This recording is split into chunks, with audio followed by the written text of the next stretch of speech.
Is saying is that it was a significant and coordinated hacking attack. Substantial amounts of information were accessed and have been published on a sharing site, and that information, they say, includes campaign documents, personal documents, financial information. So a massive information, they say.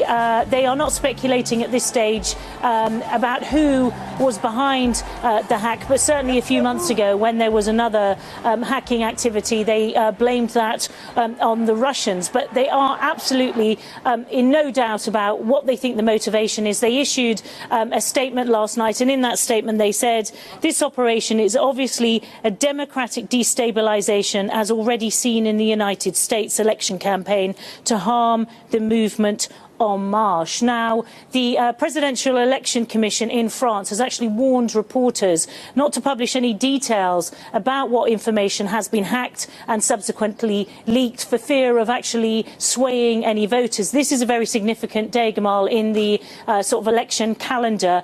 Campaigning finished yesterday, voting begins tomorrow, and this 24-hour period is when you have a kind of purdah or silence. There is no campaigning. We don't go into the detail or the specifics of the election. It is meant to be a time for voters to reflect, so the Commission doesn't want information that may come out to sway voters in one direction or the other, for one candidate or the other. In terms of voting, the polls open here tomorrow. The electorate have the choice between the centrist Emmanuel Macron or the far-right candidate Marine Le Pen, and who would have imagined a year ago that they would be the two people in the final for the presidency? The traditional parties, centre-right and left, fell at the first hurdle, at the first round, actually, but voters are still very confused about the choices in front of them, and around 20%, perhaps more, of the population is still saying that they are going to abstain. Now, normally turnout in presidential elections is very high. I think there is a real concern